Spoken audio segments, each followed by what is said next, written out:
প্রিয় দর্শক, স্বাগত জানাচ্ছি আগামীর বাংলাদেশ অনুষ্ঠানে। আশা করি আপনারা ভালো আছেন, সুস্থ আছেন। অনুষ্ঠান শুরুতেই চলুন পরিচিত হয়ে নেই আমাদের আজকের দুজন অতিথির সঙ্গে। আজকে আমাদের সঙ্গে রয়েছেন প্রফেসর ডক্টর এ কে এনামুল হক, মহাপরিচালক, বাংলাদেশ উন্নয়ন গবেষণা প্রতিষ্ঠান BIDS। প্রফেসর হক দীর্ঘ কর্মজীবনে বিশ্বব্যাংক, international union for conservation of nature, save the children, international finance corporation, UNDP সহ জাতীয় ও আন্তর্জাতিক বিভিন্ন সংস্থায় গুরুত্বপূর্ণ দায়িত্ব পালন করেছেন। আরও রয়েছেন সাংবাদিক সুলতান মাহমুদ, দৈনিক আমার দেশের ডেপুটি এডিটর। দীর্ঘদিন উনি অর্থনৈতিক বিভাগে সাংবাদিকতা করেছেন। আপনাদের দুজনকেই স্বাগত। প্রফেসর হক, জুলাই গণঅভ্যুত্থান দিবস উপলক্ষে এক আলোচনা সভায় অর্থ উপদেষ্টা সালেউদ্দিন আহমেদ বলেছেন যে আর্থিক খাত মোটামুটি ঘুরে দাঁড়িয়েছে। এ খাত ICUতে ছিল, সেখান থেকে আরও আগে একটু বেরিয়ে এসছে। অর্থাৎ অর্থনীতিটা কেবিন থেকে এখন বাড়ি ফিরে আসছে। এই যে সামনে এগিয়ে যাওয়ার পালা উনি বলেছেন, এই এগিয়ে যাওয়ার গতিটি এখন কেমন? আসলে অর্থনীতি একটা ভঙ্গুর অবস্থায় ছিল, সেখান থেকে ঘুরে দাঁড়িয়েছে সত্য। আপনি পৃথিবীর ইতিহাসে পাবেন না যে বাংলাদেশ ব্যাংকের সেন্ট্রাল ব্যাংকের গভর্নর পালিয়ে গেছে। এটাই আপনাকে বোঝাবে অর্থনৈতিক অবস্থা কেমন, মানে এই পুরো খাতটা কোথায় ছিল। রাইট। কারণ এটা অস্বাভাবিক, কারণ গভর্নর কখনো এরকম কাজ করেন নাই, কারণ গভর্নরের কাজ কিন্তু এতটা পলিটিক্যাল না। তো সেই ক্ষেত্রে এটাই বোঝা যায় যে অবস্থা খুবই খারাপ ছিল এবং চমৎকার উদাহরণ দিয়েছেন শুরুতেই। সুতরাং সেভাবে চিন্তা করেন, সেখান থেকে এখন আমি বলবো যে হ্যাঁ, অর্থনীতি ঘুরে দাঁড়িয়েছে। অনেকে যদি কম্পেয়ার করতে চায় যে আগের বছরে কি ছিল, এই বছরে কি হবে, তাহলে মনে হবে যেন খুবই খারাপ মনে হচ্ছে, কারণ গ্রোথ রেট কম। কিন্তু যে জায়গায় ছিল সেখান থেকে ঘুরে দাঁড়ানো, অনেকগুলো ব্যাংক একেবারে ভঙ্গুর অবস্থায় ছিল, চলে যেত, সেখান থেকে ঘুরে দাঁড়ানোটা খুব ইম্পর্টেন্ট। এবং আমার মনে হয় সেই দিক থেকে আমি এগ্রি করব যে আস্তে আস্তে এখন এগোচ্ছে ইকোনমিটা সেইভাবে। তবে সময়ের সাথে এটা আরও সময় লাগবে, এই সেন্সে যে একটা ইন্টারিম গভর্নমেন্ট আপনি আশা করবেন না বিশাল পরিবর্তন করতে পারবে। মানে আমি এভাবে দেখি, অর্থনীতির ভিতটা ধসে গিয়েছিল, আপনি ভিতটা তৈরি করলেন 1 বছরে, এখন চিন্তা করতে হবে গতিটা কেমন হবে। আমি সেইভাবে দেখি, রাদার দেন থিঙ্কিং যে গতিটা কোথায় ছিল। গতিটা কমে গেছে ডেফিনেটলি, কারণ সেটা ভিতের ধসের কারণে। সেইভাবে আমি দেখব। প্রফেসর হক, আমরা লক্ষ্য করছি যে কিছু ব্যক্তি এবং গোষ্ঠী ব্যক্তিগতভাবে এবং কখনো কখনো সুসংগঠিতভাবে বারবার বলার চেষ্টা করছে যে অর্থনীতি স্থবির হয়ে গেছে। এবং আপনি নিশ্চয়ই জানেন যে আমেরিকার শুল্ক আরোপকে কেন্দ্র করে এখানে এক ধরনের খুব ব্যাপকভাবে একটা নেতিবাচক কর্মকাণ্ড এখানে পরিচালনা করার উদ্যোগ নেওয়া হয়েছিল, শেষ পর্যন্ত ব্যর্থ হয়েছে। তাদের মুখে আমরা অনেক কথাই শুনি না। যেমন ধরুন যে পণ্য রপ্তানিতে চলতি অর্থবছরের শুরুটা আমাদের ভালো হয়েছে। এবং আপনি জানেন যে 2025-26 অর্থ বছরের প্রথম মাস জুলাইয়ে 477 কোটি মার্কিন ডলারের পণ্য রপ্তানি হয়েছে। এবং এই রপ্তানি আয় গত 32 মাসের মধ্যে সর্বোচ্চ। এটা বিশাল একটা ব্যাপার। আমি নিজেও অবাক হয়েছে যে এই সময়ে রপ্তানিটা কীভাবে বাড়লো। একটা দিক আপনি এটাও জানেন যে গত বছরের জুলাইয়ের তুলনায় এই পণ্য রপ্তানিতে 24.90% বেশি প্রবৃদ্ধি হয়েছে। রিজার্ভ বেড়েছে, টাকার মান বেড়েছে, ব্যাংকগুলোতে স্থিতিশীলতা এসেছে, নিত্যপণ্যের দাম স্থিতিশীল রয়েছে, বিনিয়োগ আসছে। এরপরও এই গোষ্ঠীগুলো কেন অর্থনীতি নিয়ে নেতিবাচক প্রচারণাটা অব্যাহত রেখেছে? এর পেছনে কারণটা কি? গোষ্ঠীগুলো যেভাবে চাইবে, আমরা সবসময় কিন্তু যার যার মতো চিন্তা করি। এবং আমি এটা প্রত্যেকটা ইকোনমির পজিটিভ সাইড যেমন আছে, নেগেটিভ সাইডও আছে। এখন দেখেন, জুলাই মাসে আমরা যে এক্সপোর্ট করলাম, আমি যদি 2024 এবং 25-এর এপ্রিলকেই চিন্তা করি, জুলাইটা রেখে দিলাম, আমি জুলাইটাতে পরে আসছি, এপ্রিল মাসে যদি চিন্তা করেন দেখবেন যে আমরা গার্মেন্টস ইন্ডাস্ট্রিতে এক্সপোর্ট 40% বেড়েছে। সুতরাং হয় নাই যে তা না। জুলাইতে একটু বেশি হওয়ার বা ঐতিহাসিকভাবে আপনি যেটা বললেন সেটা একটা বাড়তি কারণ হচ্ছে আগস্ট মাসে শুল্কটা আরোপ হবে, সেজন্য অর্ডারগুলো বেশি, সেটা পরিষ্কার। অর্থনীতি যদি যারা ন্যারেটিভটা দেখছেন, আপনি যেটা বললেন, আমার ব্যাংকগুলোর অবস্থা খারাপ, একটা ইকোনমিতে মুভ করতে গেলে ফাইন্যান্সিং এর ব্যবস্থা লাগে। অবশ্যই এখন ব্যাংকগুলো ঘুরে দাঁড়ানো এখনো শেষ হয় নাই, দাঁড়াচ্ছে মাত্র। এই জায়গায় আপনি হঠাৎ করে বিনিয়োগ ইন্টারনালি বাড়াতে পারছেন না। সুতরাং দোষটা বিনিয়োগকারীরও না, দোষটা যে একেবারে ব্যাংকের তা না, কারণ আপনি ধসে পড়া ব্যাংকে ঠিক করছেন, এটা একটা দিক।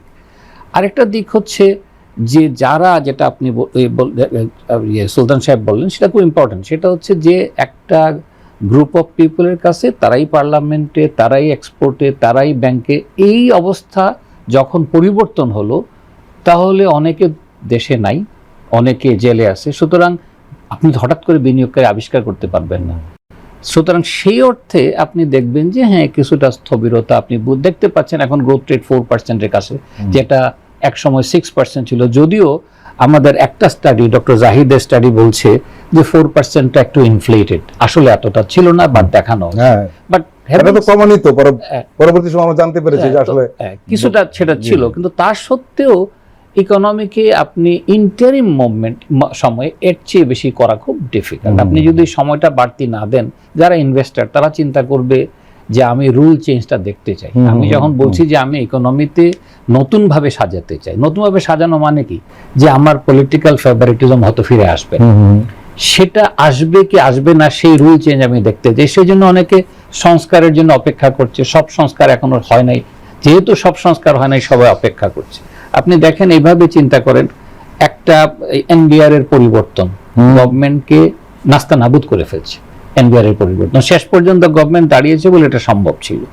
আপনি দেখেন, সরকারি যদি দেখেন, আমাদের সাধারণভাবে দুর্নীতি একেবারে 100% বন্ধ হয়ে গেছে না, বন্ধ হয় নাই। এবং এখন আমি যদি প্রশ্নটা এভাবে করি যে আমার মন্ত্রী দুর্নীতিবাজ না, মন্ত্রী বলতে উপদেষ্টা, তাহলে দুর্নীতি কোথা থেকে আসতেছে? তার মানে দুর্নীতির সূত্র বা শিকড় মন্ত্রীদের হাতে ছিল না, যে জায়গায় ছিল সেটা আমাদের আমলাদের হাতে। এই শিকড় তো আপনি শিকড়টা খুব গভীরে, এবং এটা যেহেতু আপনি উৎপাদন করতে পারেন নাই, সুতরাং আপনি আশা করবেন না যে রাতারাতি ইকোনমি বদলে গেছে। সুতরাং অনেকগুলো দিক দেখে আমি বলতে পারবো যে হ্যাঁ, ইকোনমি কোন দিকে যাচ্ছে, কিভাবে যাচ্ছে। এর সাথে কেউ হতাশা ব্যক্ত করবেন যে কিছুই পারে নাই, এটাও বলবে। আবার কেউ বলবে না, লোক আমি যে জায়গায় ছিলাম সেখান থেকে কিভাবে দাঁড়িয়েছে। আমার প্রশ্নটা সেইখানে যে আপনি অর্থনীতিবিদরা যে ধরনের আলোচনা করছে, একেবারে সরলীকরণ করে, কিন্তু একটা তুল্যমূল্য বিচার করবে তো, যে কোন অবস্থায় পৌঁছেছিল, এখন কোন অবস্থাতে। সব অর্থনীতিবিদ না, কিন্তু কোন অর্থনীতি, একটা গোষ্ঠী, আমি এখানে বলেছি একটা গোষ্ঠী, নির্দিষ্ট একটা গোষ্ঠী, এরা একটা কাজটা করেছে। আরেকটা বিষয়, আমরা একটু অন্য বিষয়ে যাই, এটা রিলেটেডই, সেটা হলো শুল্কের ব্যাপারটা। খুব বহুল আলোচিত। ট্রাম্প এসে সারা দুনিয়ার আসলে উলটপালট করে দিয়েছে। এবং আপনি জানেন যে বাংলাদেশের রপ্তানি পণ্যে যুক্তরাষ্ট্রের 20% পাল্টা শুল্ক বৃহস্পতিবার থেকে কার্যকর হচ্ছে। শুল্ক আরোপের আগে বেশিরভাগ দেশের পণ্যে মোটামুটি একই হারে শুল্কটা আদায় করত দেশ, কিন্তু এখন দেশভেদে আলাদাভাবে শুল্ক এখন নির্ধারণ করেছে। এতে যুক্তরাষ্ট্রের পণ্য রপ্তানিতে প্রতিযোগিতার যে একটা হিসাব ছিল, সেটা কিন্তু বদলে গেছে। ভারতের উপর 50% শুল্ক আরোপ করেছে ওয়াশিংটন। বিশ্লেষকরা বলছেন যে এতে সুবিধা পাবে বাংলাদেশ। আরো বলা যায় যে ভালো অবস্থানে রয়েছে বাংলাদেশ। তৈরি পোশাক শিল্পের মালিকদের সংগঠন বিজিএম এর সহসভাপতি এনামুল হক খান মিডিয়াকে বলছেন যে ভারত ও চীনের চেয়ে পাল্টা শুল্ক কম হওয়ায় আমরা সুবিধাজনক জায়গায় অবস্থান করছি, ফলে মার্কিন ক্রেতাদের কাছে একটা ইতিবাচক বার্তা যাচ্ছে। এবং চীন থেকে অনেক ক্রয়াদেশ বাংলাদেশে স্থানান্তরিত হবে বলে উনি আশাবাদ ব্যক্ত করছেন। আপনি এই বিষয়টিকে কিভাবে দেখছেন? প্রথমত, ক্রয়াদেশগুলো বাংলাদেশের দিকে আসবে, এটা সত্য, এবং এতে বাংলাদেশের এক্সপোর্ট বাড়বে, এটাও আমি আশা করছি। আপনি বললেন ভারতের সাথে আমাদের শুল্কের ডিফারেন্স আছে, তবে ভারত আমাদের সাথে কম্পিটিটর না গার্মেন্টস, আমাদের সাথে কম্পিটিটর ভিয়েতনাম। সুতরাং সেই হিসাবে ভিয়েতনামের সাথে আমাদের কম্পিটিশন থেকে যাবে, নাকি তো আমার সমান আছে, প্রায় সমান। এই জন্য বললাম কম্পিটিশন থেকে যাবে। তবে বাড়তি একটা চাপ আসবে ভিয়েতনামের উপরে, সেটা হচ্ছে ভিয়েতনামে প্রচুর চাইনিজ ইনভেস্টমেন্ট আছে, সেটাকে ধরে আমেরিকান গভর্নমেন্ট কিছু চিন্তা করবে। সুতরাং বাংলাদেশ একটা সুযোগ আছে। তো সুযোগ যে নাই সেটা বলবো না, এই সুযোগটা কার্যকর করতে গেলে আমাদের গার্মেন্টস শিল্প সেই সুযোগের অপেক্ষায় থাকবে আমি জানি, কিন্তু এটাও বুঝতে হবে ভিয়েতনামের পণ্য যেগুলো, যে গ্রুপ অফ গুড প্রোডাক্টস আর আমাদের গ্রুপ অফ প্রোডাক্টস এক না। সুতরাং এটাও মাথায় রাখতে হবে যে একেবারে ওদের সব প্রোডাক্ট আমাদের এখানে আসবে না। তাদের যেখানে $132 বিলিয়ন এক্সপোর্ট, সেখানে আমাদের $40 বিলিয়ন এক্সপোর্ট। সুতরাং রিমেম্বার, আমরা আমাদের চেয়ে তাদের টোটাল এক্সপোর্ট বান্ডেল অনেক বড়। গার্মেন্টসে আমরা কাছাকাছি, কিন্তু অন্যান্য প্রোডাক্ট তাদের আছে। সুতরাং আপনি সুযোগ দেখছি আমি, কিন্তু এই সুযোগ কাজে লাগাতে গেলে দেশে ইনভেস্টমেন্ট লাগবে। আপনি আজকে যদি গার্মেন্টস ইন্ডাস্ট্রিকে আমি বলি ডাবল করো উৎপাদন, আমার ইনভেস্টমেন্ট লাগবে। এই ইনভেস্টমেন্টটা ইম্পর্টেন্ট। এটাকে টার্গেট করে ইভেন ফাইন্যান্সিয়াল সেক্টরগুলোকে রিঅর্গানাইজ করা উচিত। এখন আমার যদি ব্যাংক যদি বলে যে 15% ইন্টারেস্ট রেট, তাহলে হবে না। সুতরাং আমি এখনো মনে করি যে এটা আমাদেরও চিন্তা করতে হবে। শুধু যে আমেরিকা আমার এক্সপোর্ট বাড়িয়ে দেবে তা না, আমার নিজস্ব চিন্তা ভাবনাটাও আনতে হবে। আমার কাছে মনে হচ্ছে এটা শুধু এক হাতে হবে না। যদি তারা চায়ও যে আমি এক্সপোর্ট বাড়াও, আমার ইনভেস্টমেন্ট কোথায়? সব অনেক ইনভেস্টমেন্ট স্থবির হয়ে বসে আছে, এটাও সত্য। এবং এর বাড়তি কারণ অন্য কিছু বাদ দিলেও interest rate is very high. সুতরাং সেটাও আমাদের চিন্তা করতে হবে। প্রিয় দর্শক, আমরা এখন একটি বিরতি নিচ্ছি, আপনারা আমাদের সঙ্গেই থাকুন। আবারও স্বাগত আগামীর বাংলাদেশ অনুষ্ঠানে। আজকে আমাদের সঙ্গে অতিথি হিসেবে রয়েছেন professor doctor AK Enamul Haque, Bangladesh উন্নয়ন গবেষণা প্রতিষ্ঠানের মহাপরিচালক। রয়েছেন আমার দেশের ডেপুটি এডিটর সুলতান মাহমুদ। প্রফেসর হক, ওষুধ শিল্প আমাদের দেশে স্বয়ংসম্পূর্ণ, এবং আপনি জানেন যে দেশের মানুষের যে প্রয়োজনে 98% ওষুধ এখন দেশে উৎপন্ন হয়, এবং প্রায় 150-র মতো দেশে আমাদের ওষুধ রপ্তানি হয়। এই শুল্ক বিষয়টা আমাদের ওষুধ শিল্পের জন্য একটা দিগন্ত উন্মোচন করছে বলে অনেকে ধারণা করছে। আপনি নিশ্চয়ই জানেন যে আমেরিকাতে একজন ডাক্তার যখন কোনো রোগীর জন্য ওষুধের নাম লিখেন, সেই ওষুধের 5টা নাম লিখলে অন্তত 4টা থাকে ভারতের তৈরি। এর মানে তারা ভারত ওষুধের ব্যবসাটা এমনিতে একদম একচেটিয়াভাবে করছে দীর্ঘদিন ধরেই। এখন নতুন করে যে 50% শুল্ক আরোপ হলো, তাদের জন্য একটা বড় ধরনের সংকট দেখা দেবে। আমাদের দেশের এই ওষুধ শিল্পটা এই সুযোগটা নিতে পারে, এরকম কেউ কেউ বলছেন। আপনার কি মতামত? এটা খুব সহজ হবে না। মানে এটা যেভাবে মনে হচ্ছে, এই কারণে যে অ্যাক্টিভ ইনগ্রেডিয়েন্ট যেগুলো, এগুলো আমাদের প্যাটেন্টেড না। এগুলো যখন আমরা আনি, আমরা যে ওষুধগুলো আনি যেগুলো হয় কপিরাইট নাই, অথবা এগুলো অন্য দেশের জন্য কোম্পানিগুলো বলছে তুমি বিক্রি করতে পারো। 26 সালের সমস্যা শুরু হবে। হ্যাঁ, সুতরাং আমরা এটার জন্য যদি করতে হয়, তাহলে ওষুধ শিল্পকে বিশ্ববিদ্যালয়ে যেখানে ফার্মাসি ডিপার্টমেন্ট আছে তাদের সাথে বিনিয়োগ করে নিজেদের প্যাটেন্টিং আনতে হবে। সুতরাং এই পথটা, এটা বলা সোজা, কিন্তু আমার মনে হয় না এটা হবে।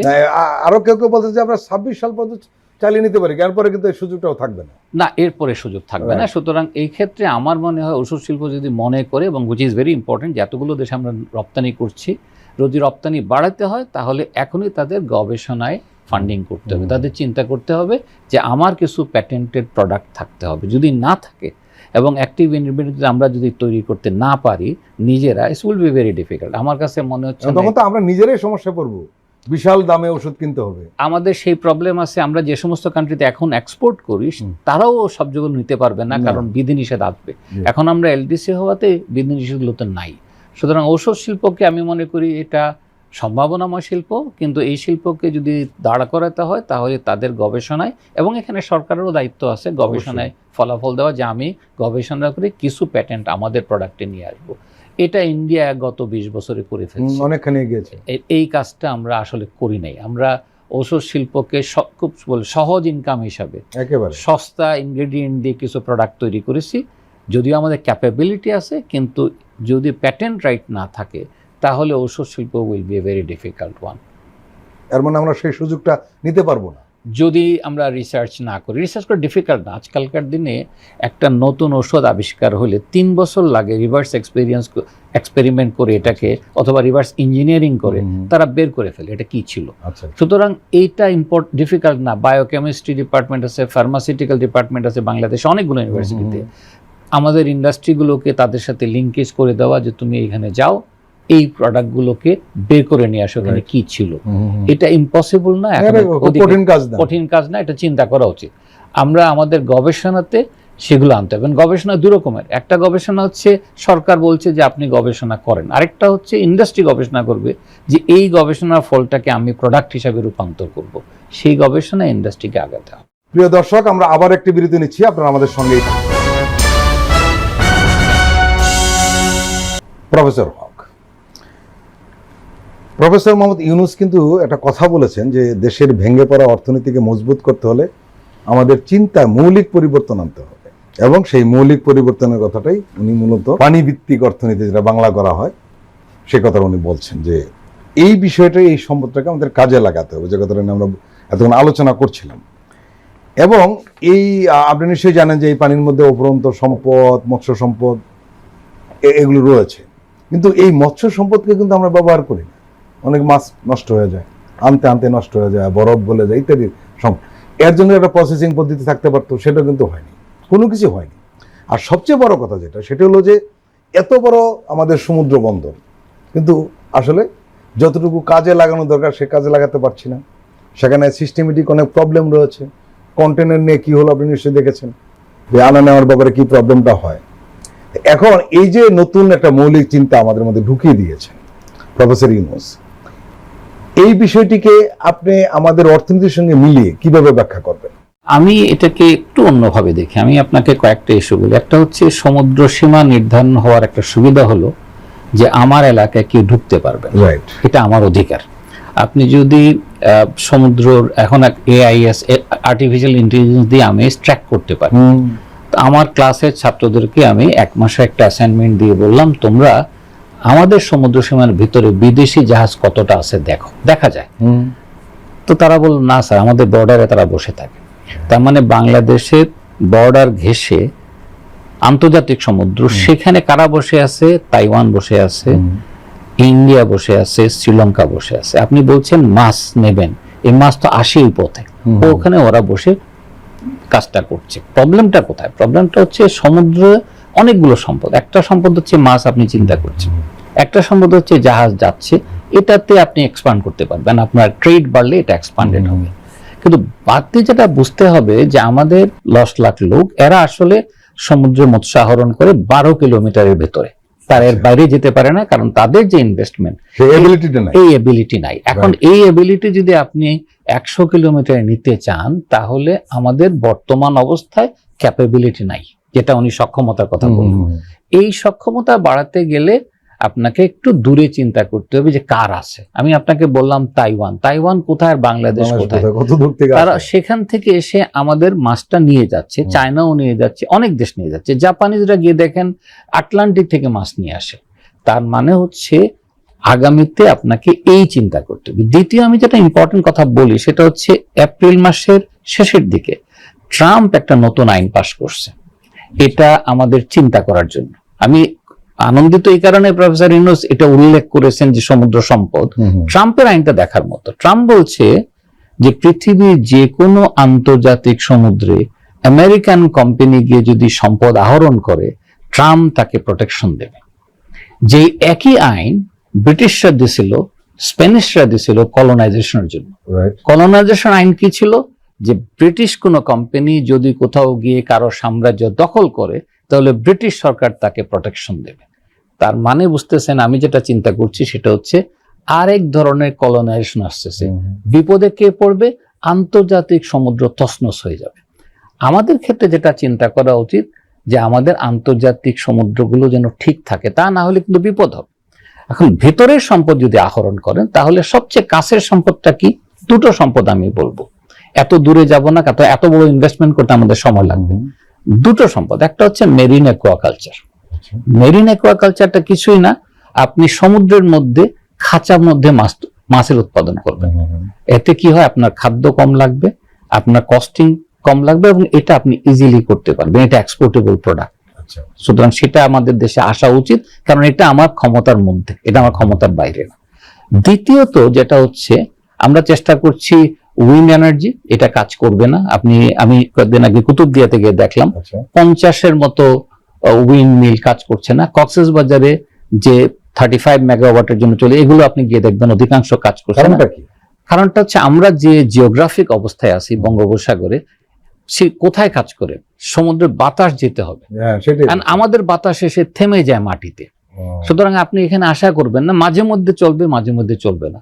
আমাদের যেটা খুব ইম্পর্টেন্ট সম্পদ সেটা হচ্ছে আমাদের সমুদ্র প্রতিদিন দুবার 6 ফিট উপরে উঠে 6 ফিট নিচে নামে।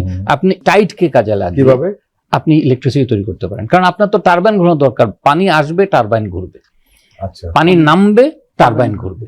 সো আপনি সেই টেকনোলজিতে যাওয়ার কথা। সো আমি মনে করি যে আমাদের কিছু স্পেসিফিক অ্যাডভান্টেজ আছে যেটা ইংল্যান্ডের নাই, তার এই 6 ফিট টাইট এটা হয় হয় না। না। আমি যে 6 ফিট টাইট পাচ্ছি সেটাকে ব্যবহার করা, এবং এটা করা যায়, সেই টেকনোলজি আমাদের হাতে আনতে হবে। দরকারও রিসার্চ করবে আমাদের ইঞ্জিনিয়ারিং ইউনিভার্সিটি গুলো কি করছে, বলে আমি এই টাইটকে টারবাইন তৈরি করাটা ইম্পর্টেন্ট না, ইম্পর্টেন্ট হচ্ছে এইটাকে ব্যবহার করে আমি কিভাবে ইলেকট্রিসিটি তৈরি করব। So that will be hour strategy. আমি মেরিন অ্যাকোয়াকালচার এই জন্য বলছি যে এটা অনেক সহজ আমাদের জন্য করা। আপনি মেরিন ট্যুরিজমটা আসতেছে, মানুষ বলবে আমি জাহাজে গিয়ে ডলফিনের খেলা দেখব, আপনি দেখবেন মানুষ যাবে। আমাদের ট্যুরিজম সেক্টরকে ওশেন ফ্রেন্ডলি করা। আচ্ছা আর আপনি যেটা বলছেন সমুদ্র থেকে তেল গ্যাস আহরণ, এটা আমাদের ক্ষমতার বাইরে, এটা আমাদের করতে সময় লাগবে, অথবা বিদেশি সম্পদ আনতে হবে। সিমিলারলি আপনি যদি বলেন যে আমি আন্তর্জাতিক সমুদ্রে গিয়ে মাছ শিকার করব, আমি তো প্রথম বলবো আগে আন্তর্জাতিকে যাও। বলে কেন? আন্তর্জাতিক সমুদ্রে মাছ শিকার করাটাই অধিকাংশ, যে বললাম চাইনিজরা আসে, তাইওয়ানিজরা আসতেছে, তারা এসে ওখান থেকে নিয়ে যাচ্ছে, শ্রীলঙ্কানরা কয়েকশো কিলোমিটার উত্তরে এসে নিয়ে যাচ্ছে, কিন্তু আমাদের সমুদ্রের ভিতরে ঢোকে না, কারণ তারা জানে এটা বাংলাদেশের সীমানা। সুতরাং আমি মনে করি এটা একটা দিগন্ত উন্মোচিত হবে। আগামী 20 বছরে গ্লোবাল প্রেডিকশন হচ্ছে economic growth around the world সমুদ্র থেকে আসবে। এই প্রেডিকশনটা লিস্ট আমাদের যে আমরা এখন পড়াই ক্লাসে যে this is where the opportunities আর, সেই অপরচুনিটি দেখা হচ্ছে। এটার সাথে আরেকটা জিনিস জড়িত, সেটা হচ্ছে এমপ্লয়মেন্ট। গ্লোবালি আপনি দেখেন যেটাকে বলে ট্যুরিজম, মানে ওশেন বেসড ট্যুরিজম আটলান্টিকে, কারণ আটলান্টিকের চারপাশে ধনী দেশ। এখন যদি দেখেন আগামী 10 বছরে ধনী দেশ কিন্তু চেঞ্জ হচ্ছে, চাইনিজরা হচ্ছে, এদিকে আসিয়ানরা হচ্ছে, আমাদের অঞ্চলে আসছে। তার মানে আমাদের সমুদ্র পর্যটক বাড়বে। পর্যটক বাড়া মানে হচ্ছে পর্যটকের সাথে 7% গ্রোথ রেট ইন এমপ্লয়মেন্ট। মেরিনে এটা হচ্ছে মানুষজন বলবে যে আমি এই কাজে যাব। সুতরাং there is another sector coming. সুতরাং আমাদের চিন্তা করা উচিত যে কি কি সেক্টরে আমরা যাব এবং সমুদ্রকে টার্গেট করে সেই চিন্তাটা আসা উচিত। এই কারণে প্রফেসর ইউনূস বলেছেন যে গভীর সমুদ্রকে যদি আমরা ব্যবহার করতে পারি তাহলে আমাদের অনেক মানুষের কর্মসংস্থান ব্যবস্থা হবে। এবং উনি যেটা বলছেন যে আমাদের অর্থনীতি একটা নতুন শক্তি পাবে, যেটা আমরা এক জায়গায় স্থবির হয়ে আছি। দেখা যাক, উনি নতুন একটা চিন্তার জগৎ আমাদের কাছে উন্মোচিত করেছেন। সাধারণ মানুষ এটা নিয়ে ভাবছে, সম্ভবত আমরা আশাবাদী তো হতেই পারি যে এটা নিয়ে নতুন একটা কিছু হবে। না, আপনি ওইভাবে চিন্তা করেন, বাংলাদেশ ছোট্ট একটা দেশ, প্রায় 18 কোটি লোক। আপনি এখন সম্পদ কোথায় পাবেন? অবশ্যই মাটির ভেতরে একটা অংশ, আর যেটা হচ্ছে সমুদ্র, যেটা আপনার ক্ষমতার মধ্যে আছে, আপনি সেখানেই যাবেন এবং সেটাকেই ব্যবহার করবেন। এর অর্থ এই না সেটাকে ব্যবহার করতে গিয়ে আপনি সেটাকে নষ্ট করবেন। রিমেম্বার, আমি পরিবেশের কথাটা বলবো এই কারণে যে খুব ইম্পর্টেন্ট, কারণ সমুদ্রের পলিউশন আর মাটির পলিউশন এক না। মাটির পলিউশন এক জায়গা থেকে আরেক জায়গায় সহজে যায় না, সমুদ্রে এক জায়গায় পলিউট করলে ছড়িয়ে পড়ে। সুতরাং সেটাকে চিন্তা করে আমার মনে হয় আস্তে আস্তে আগানো উচিত। প্রফেসর AK এনামুল হক এবং সুলতান মাহমুদ, আপনারা দুজন আমাদের দীর্ঘ সময় দিলেন, আপনাদেরকে আন্তরিক ধন্যবাদ। প্রিয় দর্শক, আজকের অনুষ্ঠান আমরা এখানে শেষ করছি। আপনারা ভালো থাকবেন, সুস্থ থাকবেন। আল্লাহ হাফেজ।